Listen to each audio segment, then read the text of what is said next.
आलीशान मकान खरीदना हर किसी के बस की बात नहीं है। शहरों में अक्सर छोटे से घर ही होते हैं, पर उस घर को यदि हम अपने सपनों का घर बना लें, उसे इतनी अच्छी तरीके से डेकोरेट करें, तो वो छोटा सा घर भी सपनों का घर हो जाता है। तो फ्रेंड्स, होली आकर चली गई है, लेकिन हमारे घर में अब शुरू हो चुकी है डीप क्लीनिंग। तो आज इसी टॉपिक पर मैं आपसे बात कर रही हूँ। हेलो एवरीवन, कैसे हैं आप सब। आई होप आपने होली को काफ़ी अच्छी तरीके से एंजॉय करा है। सैटरडे हो या संडे या कोई भी फेस्टिवल्स भी आ रहा हो, तो हम हाउस मेकर जो होते हैं हमारी लाइफ में से कभी भी ये छुट्टी नाम का जो चीज़ होती है, छुट्टी नाम होता है, वो कभी भी इंक्लूड नहीं हो सकता। क्योंकि त्यौहार आते हैं तो हम सोचते हैं अपने घर को डेकोरेट करने के लिए, लेकिन जब त्यौहार चले जाते हैं तो उसके बाद हमारी जिम्मेदारी हो जाती है कि घर को बिल्कुल डस्ट फ्री करें, घर को बहुत अच्छी तरीके से साफ सुथरा रखें। तो फ्रेंड्स, आज का टॉपिक यही है। होली चली गई है और होली जाने के बाद घर के काफ़ी ऐसे एरिए हैं जहाँ पे बहुत छोटी छोटी बारीक डस्ट बैठ चुकी है। जैसे कि हम गुलाल से खेलते हैं, तो गुलाल की बहुत ही बारीक सी डस्ट हमारी हर चीज़ पे बैठ चुकी है। तो आज बस इसी टॉपिक के ऊपर है सारी वीडियो। तो फ्रेंड्स, चलिए करते हैं आज की वीडियो की स्टार्टिंग।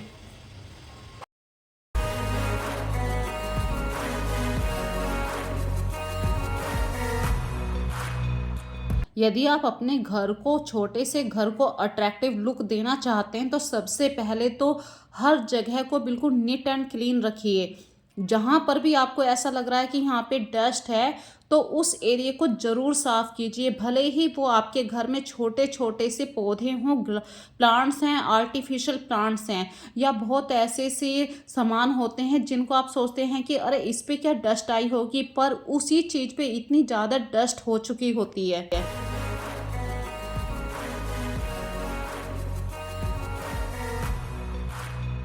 मेरे पास एक ग्लास ट्रे है, ये मिरर वाली ट्रे है जिसमें आप अपना चेहरा भी देख सकते हैं। तो इस ट्रे पर इतनी ज़्यादा डस्ट आ चुकी थी, और ये कंचे टाइप हैं जो डेकोरेशन के लिए मैंने अपने घर में मंगवा रखे हैं। बस इस ट्रे को अब कॉटन के कपड़े से आप साफ़ कीजिए, और एक डेकोरेटिव आइटम आपके घर में, बहुत ही लो बजट का डेकोरेटिव आइटम है ये।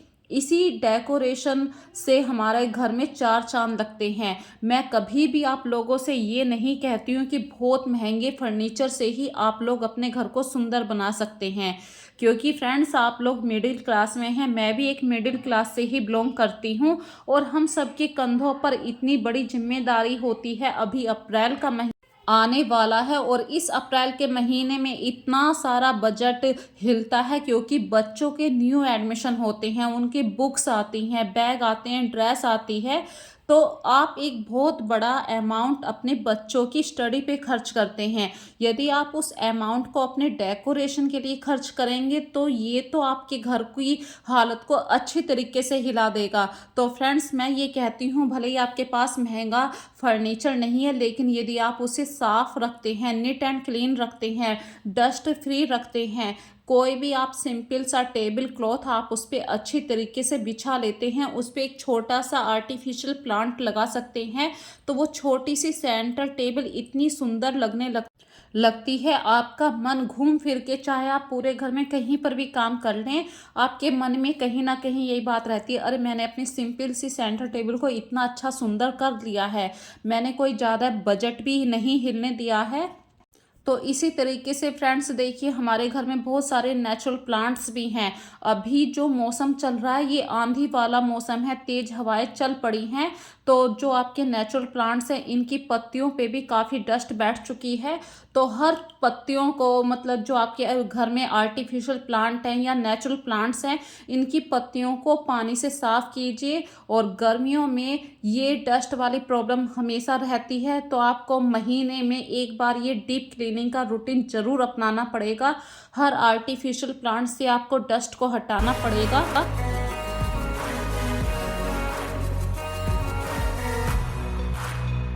और ये जो डस्टर है, ये डस्टर मैंने एक छड़ी के अंदर बांध लिया है, क्योंकि ये जो फरवरी का महीना है, यहाँ पे इस समय मेरे घर के आसपास एक दो आम का पेड़ है, उसकी वजह से उस आम के पेड़ पे बहुत ज़्यादा कीड़े आए हुए हैं। वो कीड़े ऐसे हैं कि घर के अंदर भी एंट्री कर रहे हैं, और कीड़ों को आप नहीं रोक सकते हैं। जो छोटे छोटे इंसेक्ट होते हैं, इन चीज़ों से आप कभी भी नहीं बच सकते हैं। यदि आप ये सोचते हैं कि कोई दवाई छिड़क के इनसे छुटकारा मिल जाएगा, पर ये सब अभी गलत है। देखिए, मैं किसी भी जीव की हत्या नहीं करती हूँ, तो बहुत छोटे छोटे से कीड़े हैं, तो ये दीवारों के ऊपर भी चढ़ जाते हैं। तो वही मेरे घर में अभी छोटे छोटे से ये कीड़े पूरी दीवारों पे, छतों पर आ चुके हैं। तो मैंने ये डस्टर इस तरीके से बांधा छड़ी के अंदर, और पूरे कीड़े जो हैं दीवारों पे अच्छे तरीके से जो चढ़ गए थे, उनको इस तरीके से हटा दिया है। और झाड़ू से अभी मैं इनको बाहर कर दूंगी। और जब हम डस्ट ऊपर से झाड़ रहे हैं, तो कहीं ना कहीं जालों साफ कर देती हूँ। तो एक पंथ दो काज भी हो गए, जाले भी झड़ गए, वो कीड़े भी चले गए हैं। और होली के बाद जैसे जो सोफे के कवर थे, वो काफ़ी रंग के निशान आ चुके हैं वहाँ पे। तो ये सोफे के कवर जो थे, मैंने इनको वॉश करने के लिए डाल दिया है। होली के बाद जो डीप क्लीनिंग होती है, सबसे पहले आप अपनी दीवारों पर से ही हल्की सी जो डस्ट होती है उसको रिमूव कीजिए। उसके बाद अपने जो कवर हैं या कुशन कवर हैं, उनको चेंज कीजिए। कहीं ना कहीं ये कुशन कवर हमारे घर को साफ करने में, साफ दिखाई देने में बहुत बड़ा रोल निभाते हैं। यदि आप सिंपल से कुशन कवर को भी एक अच्छा सा कवर पहना देते हैं, जैसे पिलो कवर होता है ऐसे ही कुशन कवर होता है, तो वो सिंपल सा सोफा भी बहुत ही अट्रैक्टिव लुक देता है।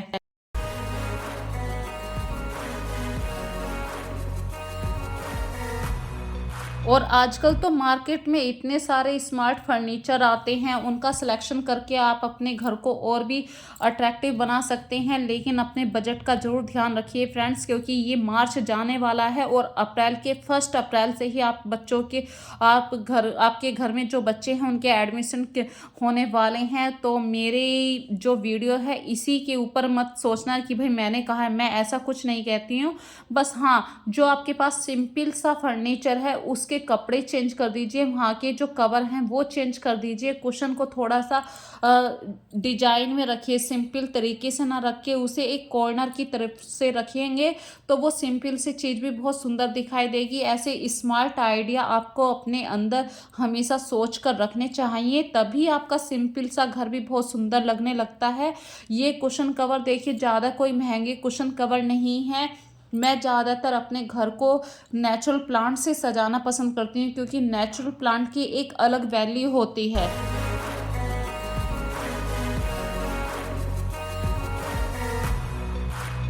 और हम लेडीज़ के मन में तो अक्सर एक क्वेश्चन आ जाता है, यदि हम किसी दोस्त के घर जाते हैं, अपने कलिंग के घर जाते हैं, या अपने कहीं रिलेशन में जाते हैं, उनके घर की डेकोरेशन को देख के या उनके घर के सोफ़े को देख के हम अपने घर में अक्सर ये कोशिश करते हैं कि सेम वैसा ही सोफ़ा हम लेकर आएंगे। लेकिन आप वहाँ पर एक बात भूल जाते हैं, सामने वाले का घर कितना बड़ा है, या वो किस शेप में उसका सोफ़ा है, एल शेप है, राउंड है, किस शेप में है, और हम बिना सोचे समझे वही गलती कर लेते हैं, उसी हिसाब से अपने घर में परचेज कर लेते हैं। तो फ्रेंड्स देखिए, थोड़ा सा दिमाग रखिए, अपने घर की लंबाई चौड़ाई को ध्यान में रख कर ही हर सामान को खरीदिए। तो अभी यहाँ पे देखिए, मेरे घर का जो ऊपर बेडरूम है वो बेडरूम अलग है, ये एक गेस्ट रूम है। इसी गेस्ट रूम को मैं दो तरीके से यूज़ करती हूँ। जैसे कि अभी कार्तिक का स्टडी जो रूम है, वो इसी रूम को मैंने स्टडी रूम भी बना रखा है, लेकिन आस्था का स्टडी रूम मैंने दूसरी तरफ शिफ्ट कर रखा है। तो बहन भाइयों के कमरों में भी मैंने डिफ्रेंसेस कर रखा है, ताकि दोनों एक दूसरे को पढ़ाई में डिस्टर्ब ना करें। पर कभी कभी मेरे घर में जब गेस्ट आ जाते हैं, तो मैं कार्तिक को अपने रूम में ले जाती हूँ, क्योंकि कार्तिक अभी छोटा है। और ऐसा कभी भी नहीं हो सकता भाई एक मिडिल क्लास फैमिली में कि हर किसी का एक एक कमरा हो। एक छोटे से घर में ही आपको गेस्ट रूम भी अरेंज करना पड़ता है, अपने लिए भी बेडरूम का अरेंजमेंट करना पड़ता है, और बच्चों की स्टडी का भी ध्यान रखना पड़ता है। इसी को ही फैमिली कहते हैं, इसी को एक जॉइंट परिवार भी कहते हैं, जिसमें हम सबकी ज़रूरतें पूर्ण होती हैं।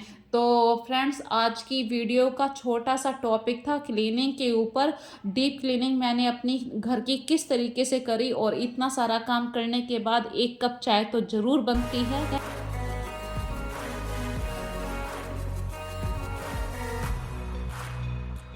तो चाय बनने के साथ ही मैंने आप लोगों के साथ बहुत सारी बातें भी शेयर करी हैं। तो न्यू ट्रेंड को आप फॉलो कर सकते हैं, लेकिन उस ट्रेंड को फॉलो करने से पहले आपको अपने घर का बजट ज़रूर सोचना है और कुछ एडवांस सेविंग आपको हमेशा रखनी है। आप सेविंग के आइडिया में आपसे बेहतर कोई नहीं जान सकता, क्योंकि एक जेंट्स का काम होता है सिर्फ हमारी हेल्प के लिए पैसे हमारे हाथ में टाइम टू टाइम दे देना, ताकि हमें कभी भी किसी प्रॉब्लम का सामना ना करना पड़े। पर इस बात का आपको कभी भी एडवांस फ़ायदा नहीं उठाना है, क्योंकि आपके हस्बैंड आपके ऊपर बिलीव करके ही आपके हाथ में पैसा देते हैं।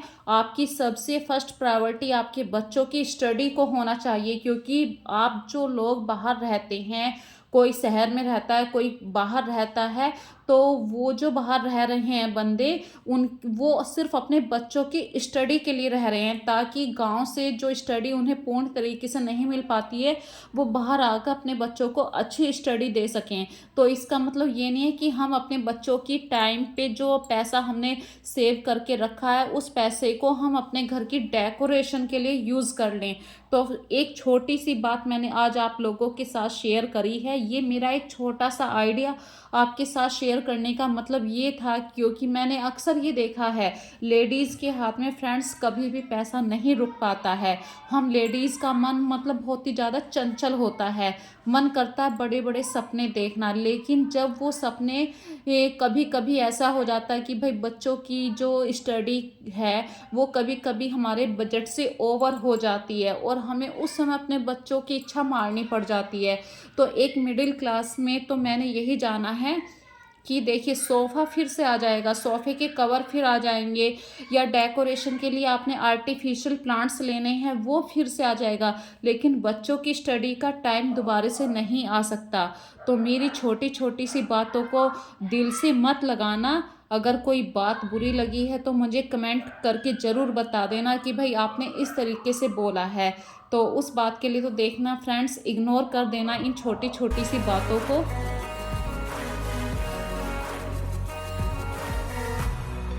बस अब मैं यही कहना चाहती हूँ, यदि आज की वीडियो में आपको कोई भी बात अच्छी लगी है तो ज़्यादा से ज़्यादा इस वीडियो को लाइक कीजिए, शेयर कीजिए और कमेंट करके ज़रूर बताना, क्योंकि आप लोग जब कमेंट करते हैं तो मुझे इतनी खुशी मिलती है। आप लोगों के कमेंट से ही मुझे नया मोटिवेशन मिलता है। और घर के कामों की तो देखिए, मैं तो ये वीडियो में बोलने के लिए कह रही थी, घर के काम हमारी जिम्मेदारी है, ये कोई हमारे ऊपर थोपा हुआ काम नहीं है, ये एक हमारी रेस्पॉन्सिबिलिटी है। और पीछे जो वॉल्यूम आ रही है वो फ्रेंड्स, बच्चे घर के बाहर ही खेल रहे हैं और बहुत छोटे छोटे से बच्चे हैं। तो बच्चों की जो ये मीठी मीठी सी आवाज़ें आती हैं, इनसे प्यार बढ़ता है। इन बातों को आप ये मत सोचिए कि भाई सामने वाले की वीडियो में अच्छा रेस्पॉन्स नहीं आ रहा है। बच्चों की स्कूलों की छुट्टियाँ चल रही हैं, तो उनकी बातों को इग्नोर कीजिए, मेरी वीडियो को अपना प्यार दीजिए। So take care friends.